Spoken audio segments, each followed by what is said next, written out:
Roma cayó. Eso ya lo sabes. Pero casi nadie habla de lo más importante. ¿Qué pasó con el dinero?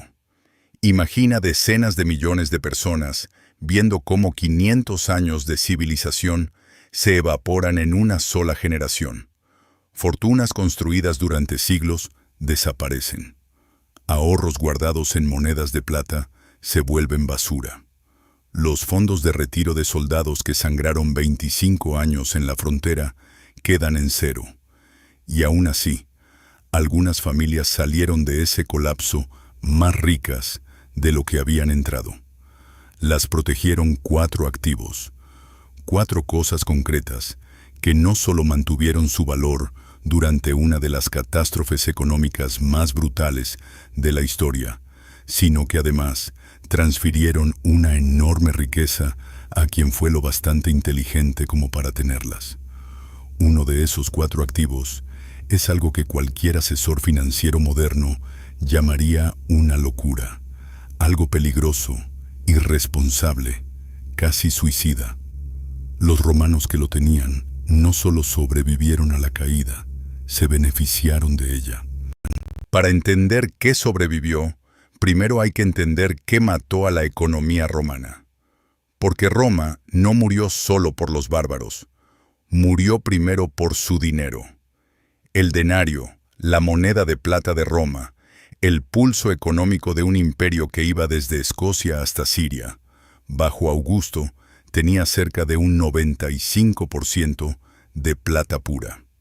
Con él se pagaba a los legionarios, se calculaban las ganancias de los comerciantes, se guardaban los ahorros de los campesinos. No era solo moneda, era confianza solidificada. Hasta que empezaron a llegar las facturas. Mantener un imperio de frontera bajo la presión simultánea de los pueblos germánicos en el norte y de la Persia sasánida en el este costaba un dinero que ningún sistema fiscal podía generar lo bastante rápido. Y los emperadores hicieron lo que los gobiernos han hecho una y otra vez a lo largo de la historia cuando no pueden pagar sus obligaciones. Manipularon el dinero. A comienzos del siglo III, bajo Caracalla, el contenido de plata del denario había caído aproximadamente al 50%. Las monedas se veían iguales, llevaban el mismo sello imperial, tenían el mismo valor nominal, pero la mitad de la plata había sido sustituida en silencio por bronce. Hacia mediados del siglo III, bajo Galieno, un hombre que en 15 años de reinado se enfrentó a 23 aspirantes al trono, el denario contenía menos de un 5% de plata. Si rascabas la superficie, la fina capa plateada se desprendía y dejaba al descubierto el metal barato. La gente se dio cuenta. La gente siempre se da cuenta. Los precios empezaron a subir. La inflación dejó de ser teoría y se volvió un dolor diario. Los comerciantes dejaron de aceptar monedas degradadas para importar productos. Los soldados exigieron aumentos solo para compensar la subida de precios. Los campesinos abandonaron sus tierras porque no querían cobrar por su grano en dinero que al día siguiente ya no valía nada. La red compleja de comercio, que unía a decenas de millones de personas, empezó a romperse por todas partes. Entre el año 235 y el año 284, el periodo que los historiadores llaman la crisis del siglo III, Roma sufrió colapso militar, plagas, guerras civiles y un derrumbe económico simultáneos. 50 años de caos, casi 50 emperadores, la mayoría asesinados a los pocos meses de llegar al poder. El imperio, que se había mantenido en pie durante siglos, empezaba a deshacerse como papel mojado. Sobre ese escenario, miremos qué fue lo que realmente mantuvo su valor. Todo el mundo te dirá que el oro sobrevivió a la caída de Roma. Eso es cierto. Pero la versión de esa historia que se cuenta normalmente es peligrosamente incompleta. Y ese hueco en la historia Ha costado fortunas en cada colapso posterior. La imagen completa es otra. Cuando Constantino el Grande consolidó su poder a comienzos del siglo IV, hizo algo que hoy parece simple, pero entonces fue un acto radical de reconstrucción monetaria. En el año 312 introdujo una nueva moneda, el solidus, oro de 24 quilates, unos 4,5 gramos, acuñado con pureza y peso constantes en todas las secas del imperio, sin adulteración, sin baños finos de metal precioso por encima, sin juegos políticos con el contenido metálico. El solidus no era solo una moneda, era una declaración de guerra contra la destrucción monetaria que llevaba un siglo pudriendo Roma desde dentro. El mercado respondió de inmediato. Los comerciantes que ya estaban cerrando grandes operaciones de grano, seda y materias primas mediante pagos en especie, porque nadie confiaba en el denario, de pronto volvieron a tener un medio de intercambio fiable. El solidus se convirtió en la moneda de los ricos, de los conectados internacionalmente, de cualquiera que necesitara hacer negocios serios a través de fronteras políticas. Durante los siguientes 7 siglos, mucho después de que la mitad occidental de Roma se disolviera en reinos germánicos, el solidus siguió siendo la columna vertebral del comercio mediterráneo. Los comerciantes bizantinos aún lo usaban en el siglo XI. Un senador romano que conservó su riqueza en denarios degradados hacia el año 300 estaba arruinado en el 360. Ese mismo senador, si había convertido su posición en oro, y en oro de pureza verificada y constante, mantenía su estatus económico incluso en lo peor del colapso. Pero hay una capa de esta historia que casi nunca se cuenta. No todo el oro era igual. El mercado negro del oro en la Roma del siglo III era caótico. Monedas recortadas, lingotes adulterados, pesos falsificados. No sobrevivían simplemente los que tenían oro. Sobrevivían los que tenían oro que podía verificarse, pesarse, probarse, y en el que la otra parte podía confiar sin necesitar garantías institucionales. Las investigaciones muestran que las clases altas exigían cada vez más el pago en aurum, oro puro al peso, y no en una denominación concreta de moneda. Ya habían interiorizado la lección clave.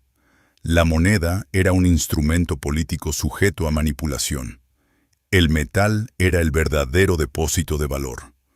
Esa diferencia entre el activo y el papel que dice que tienes derecho a ese activo no es un problema exclusivo de Roma. Es la condición permanente de cualquier sistema monetario sometido a estrés.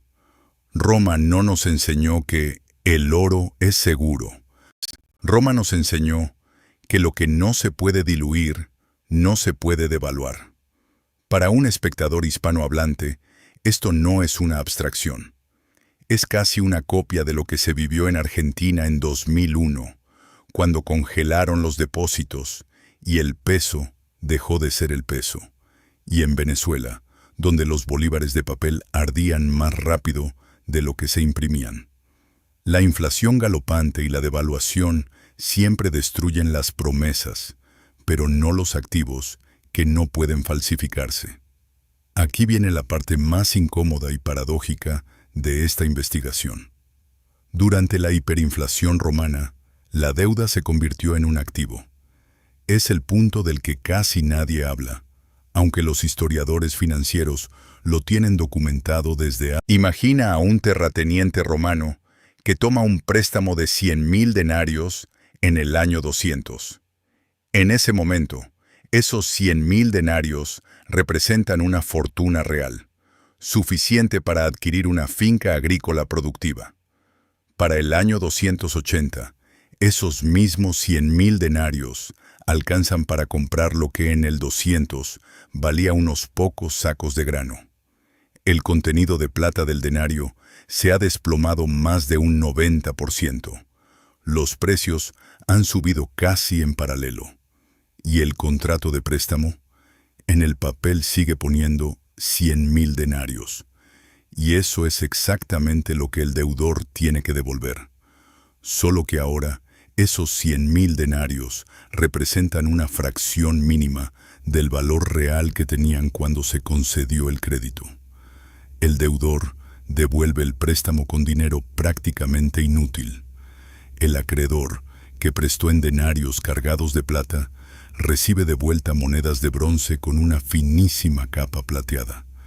La inflación no solo erosionó la moneda, trasladó sistemáticamente la riqueza de los acreedores a los deudores a escala imperial.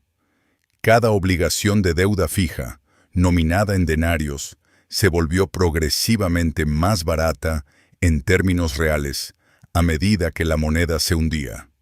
La tierra del deudor seguía allí. El poder adquisitivo de la deuda, no. Los historiadores romanos recogen este patrón en el comportamiento de la clase senatorial. Aquellos que habían apalancado sus propiedades con deuda en el siglo II se encontraron, hacia finales del tercero, con enormes activos reales, tierras fértiles, propiedades urbanas, mientras sus obligaciones de deuda habían sido barridas por la inflación. Los estudios sobre la aristocracia romana, tras la disolución del Imperio de Occidente, muestran algo llamativo. Las grandes familias terratenientes mantuvieron un poder económico extraordinario, incluso después del colapso formal del imperio.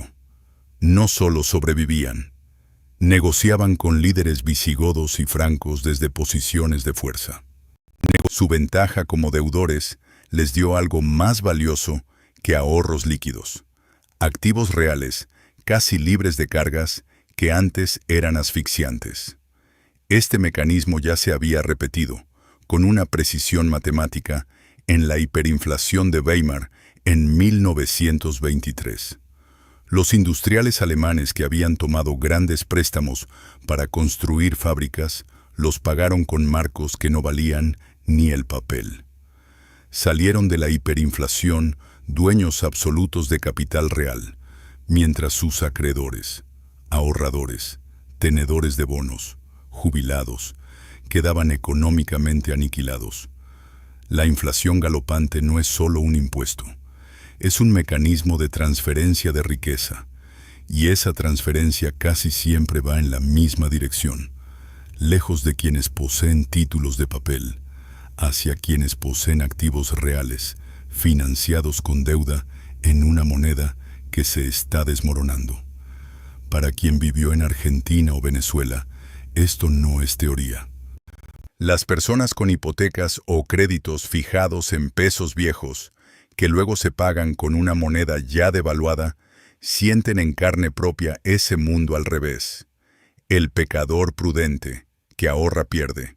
El deudor apalancado a veces sobrevive. La tierra por sí sola no te salva. Esa es una distinción crítica que destruye cualquier versión simplificada de la historia. Roma, en su apogeo, era una economía profundamente interconectada. Aceite de oliva hispano en Britania, grano egipcio alimentando la capital, púrpura siria vistiendo a la élite. La complejidad de esa cadena de suministros era extraordinaria para el mundo antiguo. Y cuando empezó a romperse, se rompió por completo.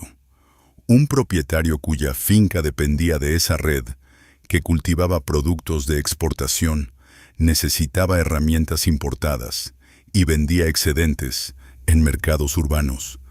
Se encontró aislado cuando la red dejó de funcionar. Las cadenas de suministro que hacían valiosa su tierra desaparecieron. Los mercados que compraban su producción también. La tierra seguía físicamente allí. Su función económica, no. Los que sobrevivieron eran otro tipo de propietarios. La villa autosuficiente, la finca romana tardía, no era solo una granja. Era una microeconomía cerrada. Grano, verduras, carne, madera, lana, cuero, trabajos metálicos básicos. Todo se producía dentro. La finca Tenía sus propios herreros, carpinteros, médicos. La cerámica se cocía en hornos del propio lugar. La tela la tejían sus trabajadores.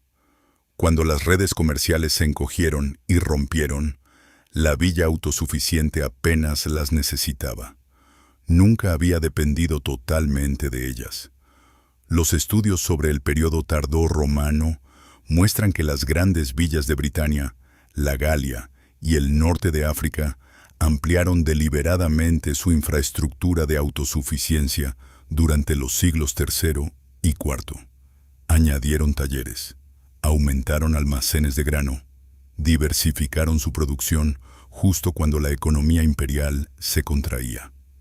Eran decisiones estratégicas. Los dueños de estas fincas entendieron lo que les decían los datos. La complejidad había dejado de ser un activo y se había convertido en un riesgo. La autosuficiencia era el único seguro que no podía ser devaluado. Y hay otra dimensión. La villa autosuficiente no solo sobrevivió económicamente. La villa se convirtió en centro de autoridad política local a medida que el Estado se retiraba. Cuando los recaudadores de impuestos dejaron de aparecer, cuando las legiones se disolvieron por falta de pago, cuando los caminos se volvieron inseguros y la administración local colapsó, el gran propietario ocupó el vacío. Él proporcionaba seguridad física, proporcionaba comida, proporcionaba trabajo estable. Se volvió, de facto, un soberano local, la única constante en un paisaje de instituciones que se deshacían. Las investigaciones muestran que las relaciones sociales que cristalizaron alrededor de estas villas se convirtieron en el molde de lo que más tarde sería el feudalismo. Los terratenientes que se habían alejado de la dependencia imperial y habían construido capacidad productiva interna, no solo conservaron su riqueza, se convirtieron en el fundamento estructural del siguiente orden político. Eso no es solo sobrevivir a una crisis.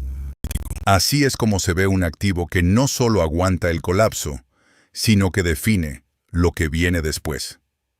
Para un espectador latinoamericano, la imagen es familiar. El rancho familiar que se alimenta a sí mismo en medio de devaluaciones y estanterías vacías en el supermercado, a veces es más estable que cualquier carrera de oficina en la capital. Ahora llega el filtro más implacable que aplica cualquier colapso económico. Tu título no importa. La institución que certificó tu experticia no importa. Cuando el marco institucional que le daba valor a ese título se derrumba, el título se derrumba con él. La caída de Roma y cada colapso posterior en otras culturas ha confirmado siempre lo mismo.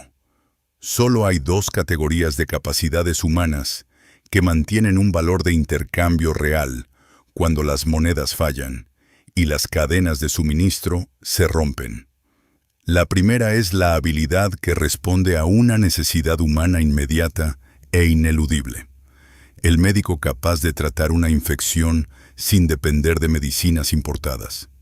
El herrero que puede forjar una pieza de arado a partir de chatarra. El molinero que convierte grano en harina solo con piedra y fuerza mecánica. El carpintero que repara un tejado antes de las lluvias de invierno. Estas personas comían en los años más oscuros de Roma, no porque tuvieran monedas, tierras o sofisticados esquemas de deuda, sino porque lo que producían no podía ser confiscado, ni devaluado, ni sustituido por decreto. Un campesino cuyo arado se rompe en abril necesita a un herrero esa misma semana. Esa necesidad existe tanto si el denario vale 1 gramo de plata como si vale 1 gramo de bronce, tanto si el emperador está vivo como si lo mataron ayer. La segunda categoría es la habilidad que permite el comercio a través de fronteras que se están desintegrando. La desintegración de Roma no eliminó todo intercambio, lo fragmentó. Y en un paisaje fragmentado, el comerciante capaz de operar en varias unidades políticas a la vez, que habla varios idiomas, mantiene relaciones de confianza en múltiples jurisdicciones y mueve mercancías a través de fronteras que cambian constantemente. Valía casi su peso en las monedas de oro con las que operaba.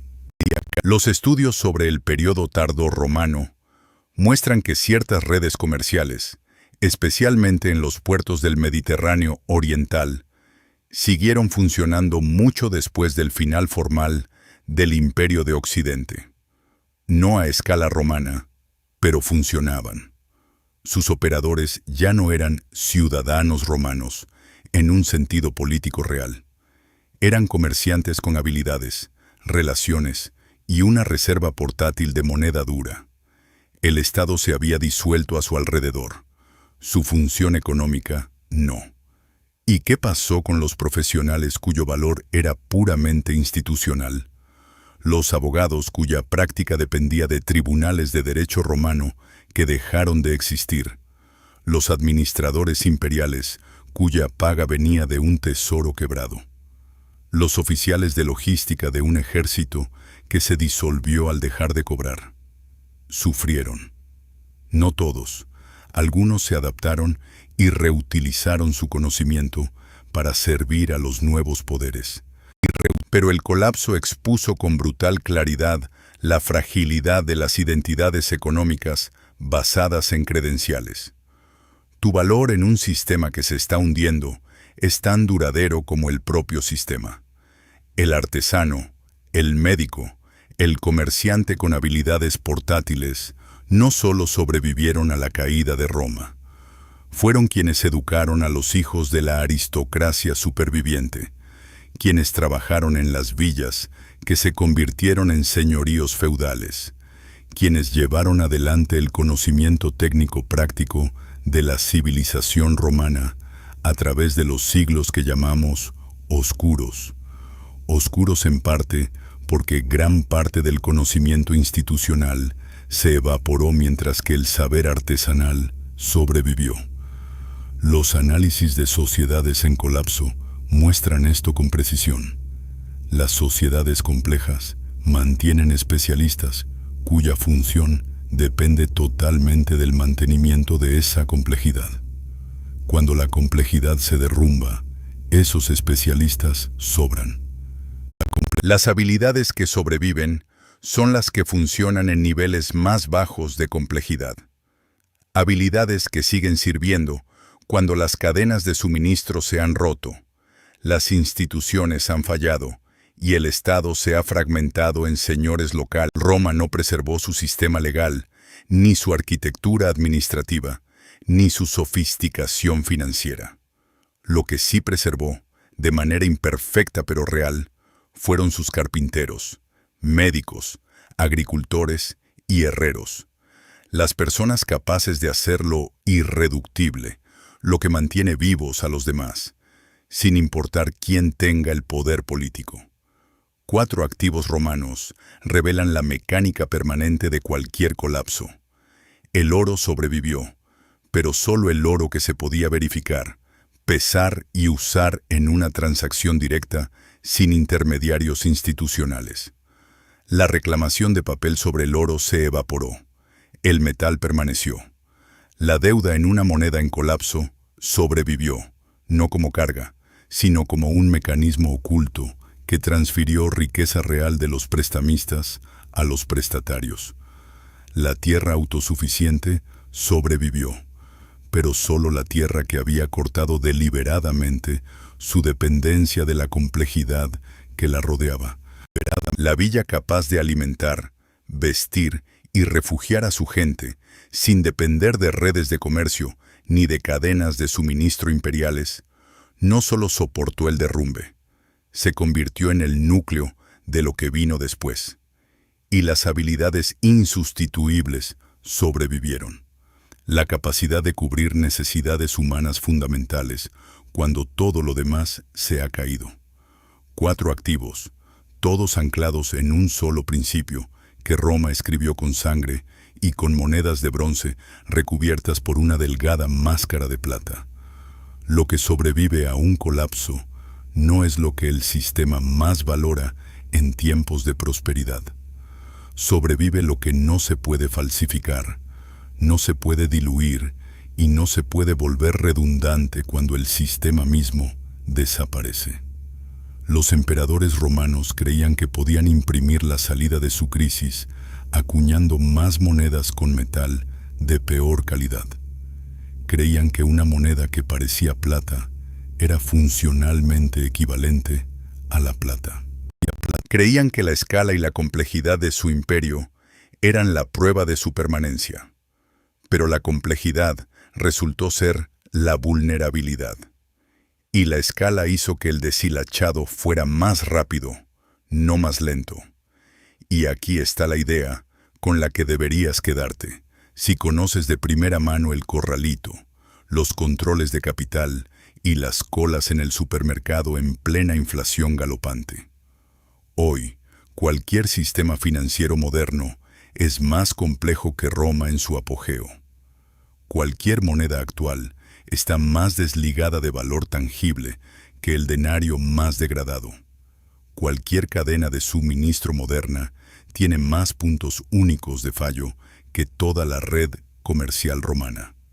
Roma cayó lentamente y luego de golpe. Si esto cambió la forma en que piensas sobre el dinero, sobre lo que realmente mantiene su valor y sobre lo que han tenido en la mano los verdaderos supervivientes de los grandes colapsos de la historia, ya sabes cuál es el siguiente paso. La historia tiene las respuestas.